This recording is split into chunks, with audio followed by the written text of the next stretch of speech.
then, let's do this. After 3 years away, I'm back, and come with me and we'll set up for a September weekly. I'm going to jump straight in and talk about colouring in technique for a second. So I'm using a Tombow dual brush pen, and usually when I colour I like to make sure that the lines don't overlap so that it feels like there's a consistent colour. Water-based markers, when you overlap colouring them, they'll lay down 2 lots of ink on the overlap, which is exactly what I do want to do here. So it's a little bit different from my normal style. Because a toadstool stalk and the tree trunk that I'm colouring in now, because of the ribbed texture anyway of that object, I'm allowing my colouring in lines still to follow a direction, the same direction that I'm colouring in, but I'm allowing them to overlap because I want it to feel like this texture there. I want to allude to the idea that it is a real toadstool with lots of little ridges, or a tree trunk with those, so I'm doing it slightly differently. So this is me going back in with my normal technique. I will outline and then colour up and down, trying not to let the ink overlap too much so it feels more flatter, and then I can go in with a second layer and add a bit of definition. So I add a bit of contrast at the bottom to make the moss look a little bit more rounded, as if it's growing off of the ledge. For Crayola Supertips, which are notoriously juicy, instead of lines I do tiny little circles, and I make my way to an outer edge before I lift up that pen, because they do have a tendency to leave a little bit of ink behind just as you lift up. So here's where I run into my first happy mistake. So I've decided to draw lots of little white circles for the toadstool, and then go and colour in the red background around them. And around them means that my lines aren't these nice long swooping lines that you can see me do at the top. They are full of tiny little bitty lines, and it's really difficult to get just one smooth layer of ink down. You're sort of going back and forth over yourself. So this little bit I was not enjoying too much, and I was mentally saying I should have coloured the whole thing in red and then just gone back in with a white jelly roll pen and put in the white circles later, because it definitely hindered me when it comes to adding in this shade here. So you can see that I'm having to sort of work around all of the little white dots.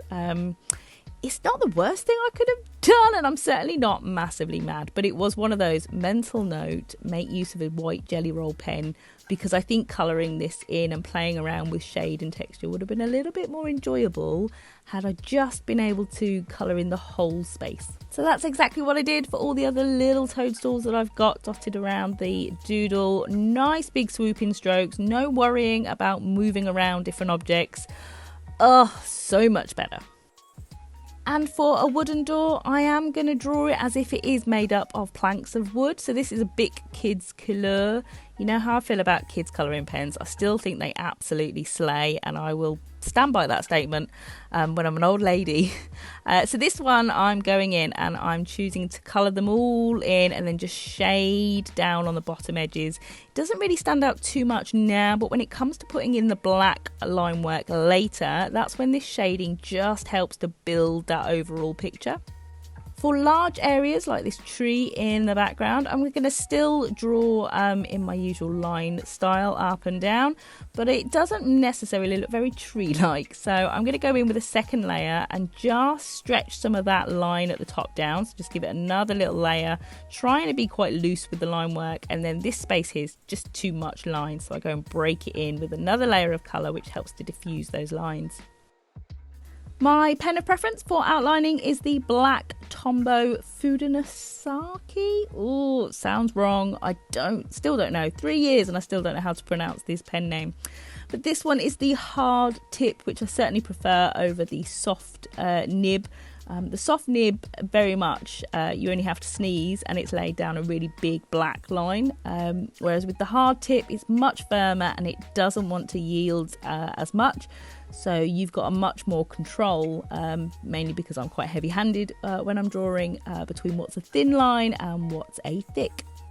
But the part of the doodle that I was most looking forward to, and sort of the whole reason I decided I wanted to do this one, was so that I could go in and add some tiny little details. So I've got a Unipin fine liner, which is I think 003, really small nib, and it just means I can go through and pick out some of those lines that I worked in when I was colouring it in.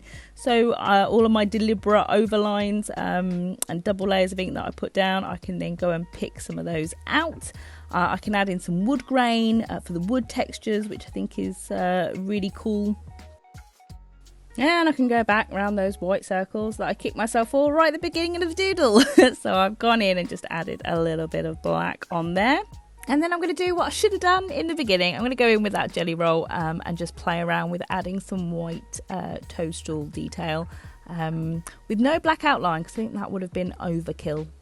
And that's it for the final toadstool doodle of the month. So if you followed me on Instagram, you will have seen that September there were a whole lot of toadstool, including some colouring pages that I've put up on the blog. So if you fancy downloading one and having a go, feel free to check those out. It's been so cool to try and find my happy medium to get back to uploading YouTube videos. I hope you've enjoyed me waffle all about what went on in my head as I was doodling this week. I will certainly keep trying to make this a thing, but here it is. Here's the finished mushroom layout, the last weekly of September. I hope September's been incredibly kind to you. Let's go, because we know October's coming, and there's just something about October and the doodles that gets me very excited. So I will see you soon.